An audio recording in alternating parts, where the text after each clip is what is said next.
it's important to make him feel like the Lestat we've always seen. So what would that character be like if he was a rock star? So it's not like what's Lestat's like if he's emulating, you know, David Bowie now. It'd be kind of a boring show. And just add a bit of gyration and thrusting and see what comes out at the end of it. Yeah. Did I say something inappropriate? The internet will tell you. Oh, dear.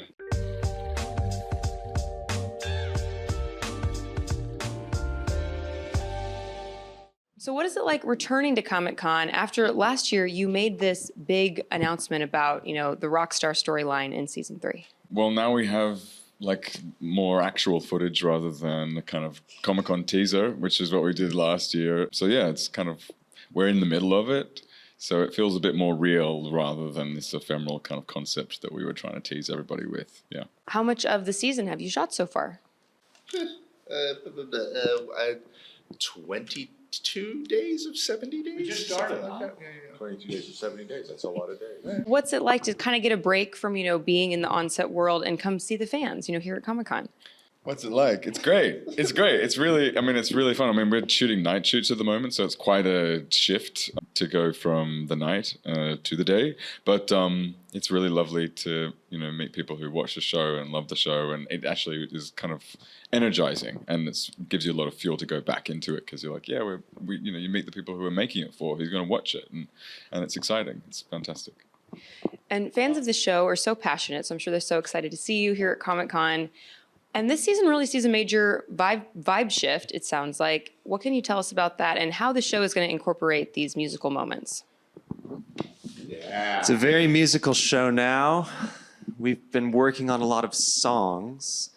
Lestat is a rock star now, and he's a brilliant songwriter. We've been spending a lot of time with Lestat, with his band. They will be doing some things in season 3. I don't know what I can say about that or can't say about that, but it's all very exciting. What should we say, Sam? We've been working quite a lot on these songs that were written for the show, spending a lot of time thinking about what it means to be a rock star in 2025. What conclusions did you come to, Sam Reed and Daniel Hart? Yeah, what conclusions did it come to? I don't really know. I mean, I think the question on our minds is, do people still care about rock and roll in 2026? Yeah. That's what we're here to find out. do people care about rock and roll? Do people care about vampires? You know. There's a lot Yes. of distractions. Yeah. Yeah. A lot of swipe, meh, you know. Daniel, when you went to compose the music for the season, where did you start? Started in the writer's room with Roland Jones. We talked about musical influences that each of us had in mind. We made playlists for each other. We sent them back and forth. We sent them to Sam. We sent them to Jacob. I hope we sent them to Eric. I don't know if we actually did or not. Some. Oh, okay, Yeah. good. And then sat down and wrote down a bunch more songs, just sort of in the writer's room, talking to the writers, talking about plot, talking about ideas, what's important to keep in mind from Anne Rice's words that we want to bring not only into the show, but also into the song lyrics themselves. What ideas are important for our specific take on these vampires. Show them to Roland. Yes, no, swipe, meh. It's all yes. It was all yes. It's all yes. There's no no. There was no no. It was all yes. All yes. Yeah. And I read that some of the songs came first and then the script after. So how did the songs inspire the script? So Daniel is actually a member of the staff this year, and he would just get up and disappear and go into another room. Go, what the hell just happened? And then about 3 days later, a song would come back, and you're like, oh, look at that. Listen to it and go, wow, we should build something around that. It's like no different than any pitch or a scene that someone's going to. It's like this is a new building block for the show, and so we would absolutely play that, like came in with your little French song. We're like, what is that? This is beautiful. What are we going to do that? And we'd start building the scenario around that, so that the songs would organically move in. So not these things that were dropped in. One of the singular things about the season is we have story and character development built around songs. The songs are really meaningful, and that there's a lot of emotion. You sometimes underwrite because you know what this song is going to deliver, and so you want actually the story to sort of come to that moment and then release with the song. This show sounds fucking awesome. Excuse my language. We're very excited for you to join it eventually. There we go.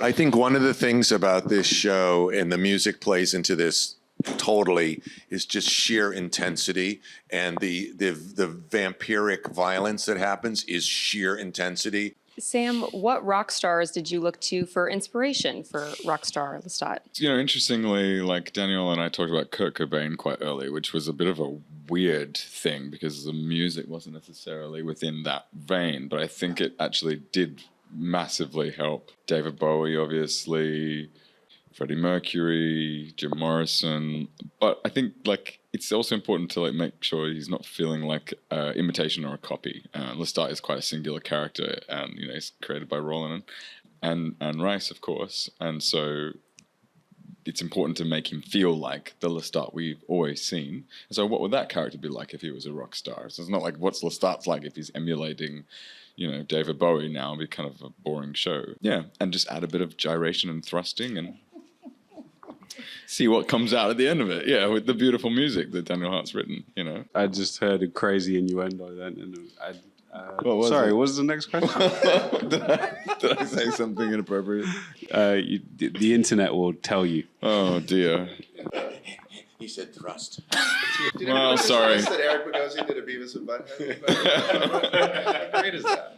And Eric told me today. Mike. Eric told me today that somebody has made an AI animated version of a photograph that we recently released. You and they put him to life. Yeah, so I think you know whatever I've just said. Well, yeah, feel free, go for it, go wild. It's all happened already. There's nothing like the real thing. Yeah. When people are writing musicals, they say that by the end of a musical number, you should learn something new about the characters, or there should be some kind of development. For the songs in this show, did you approach them the same way of, oh, we're, you know, learning things about Lestat and the characters, you know, through these musical numbers? When we would try to do that in the way that musicals do, where plot is involved in the storytelling of the lyrics, it slowed us down. It sort of dragged the songs into a space that was very limiting and didn't feel very much like rock and roll to us, did not allow for the kind of improvisatory nature that we wanted Lestat to have because he's such a mercurial figure. You can't force him to tell you anything he doesn't want to tell you in the moment. So we tried to avoid doing that musical thing and make the songs more emotive. There's always a story that's being told while he's singing that song. Every concert piece has this a built-in story when we're performing. I read that Chappell Roan also might have provided some inspiration because it sounds like Lestat is, you know, releasing only bangers. They're all going to be hits. And obviously, you know, she is the queen of hits right now. I think she's one of the better lyricists working today. Her pop songs are unbreakable in a sense. They're so well constructed and so well thought out, but at the same time have this very personal and vulnerable feeling to them. Also, incredible stage persona, incredible costume, makeup, and very unafraid to say things in public that other people might be afraid to say. All of that felt like things that Lestat would like. And I'm sure incredible hair. Incredible hair. I'm so close to it right now. And finally, you were saying, you know, are vampires still relevant in 2025? It feels like they are. I mean, vampires continue to pop up in pop culture. What's another depiction of vampires in pop culture that you love or can appreciate? I love the Smokestacks twins. I mean, actually, it's only Stack, isn't it? But yeah, Sinners is I think it's probably my favorite film this year. Yeah. I love Gary Oldman's Dracula. I would cross oceans of time to find you. I love it so much. I think about him all the time. Yeah. I'm from the last century. Frank Langella doing Dracula on Broadway was amazing and inspired me and made me want to be a vampire. That's like 50 years ago. Let the right one in for me.